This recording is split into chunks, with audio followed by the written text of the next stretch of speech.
မင်္ဂလာပါရှင်မဆုံခါ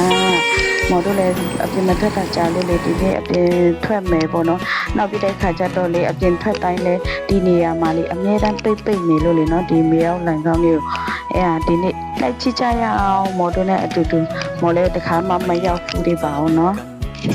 သူကအဝင်ဝနာမှာတော့လေအဲ့မှာ security ရတော့လောက်ထားတယ်တော့စောင်းတဲ့လူတွေပါတယ်နေပေါ့ဒါပေမဲ့မော်ကဗီဒီယိုရိုက်နေတဲ့ခါကျတော့မော်ကဝင်မစစ်ခဲ့ဘူးဒီအောက်ထဲရောက်လာတဲ့အခါကျတော့လေအေးလေးတော့ဘာဖြစ်လဲဆိုအပြင်ရာဒီဥတုကလေရန်ကုန်ရာဒီဥတုဆိုတော့အရန်ပူတဲ့အခါကျတော့ဒီလိုမျိုးမြေအောက်လိုင်းပူနဲ့ဖြတ်သွားရရင်တော့နေလို့ရထိုင်လို့ရသေးတယ်ပေါ့နော်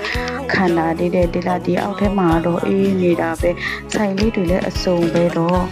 အများကြီးပဲအယုတ်ဆိုင်လေးတွေရောအင်ဂျီဆိုင်လေးတွေရောပေါ့နော်ဒါပေမဲ့တချို့ဆိုင်လေးတွေကတော့ပိတ်ထားပါတယ်မော်တို့ကတော့အဲ့မှာလိုက်ကြည့်ပေါ့ဒီတိုင်းပဲလိုက်ကြည့်တာပါဟိုကတော့မဝယ်ပြောပေါ့နော်အဲ့ဒါအကုန်လုံးသူကတော့တောက်လျှောက်ပဲလိုမျိုးဆိုင်တွေနဲ့ပေါ့နော်မပြင်းရအောင်ပေါ့နော်လမ်းလျှောက်နေနဲ့လိုက်ကြည့်နေလို့ရပါတယ်အဲ့ညမ2ယောက်သွားတာပေါ့နော်1ယောက်တကလေးရိုက်ကြတာပါအငယ်မနဲ့ပါကိုကလည်းအပြင်ထွက်တာအရန်ထွက်ခဲတယ်ဘာဖြစ်လို့ဆိုင်တစ်ဖက်နဲ့ဆိုတဲ့ခါကြတော့လေအရင်တုန်းကအပြင်ထွက်ဖို့ဆိုတာအရန်ခက်ကိုထွက်ရတာเนาะဘာဖြစ်လဲဆိုတော့ဆိုင်ကစောင့်တဲ့လူမရှိတဲ့ခါကျတော့ညမ2ယောက်ပဲလုံတော့လေ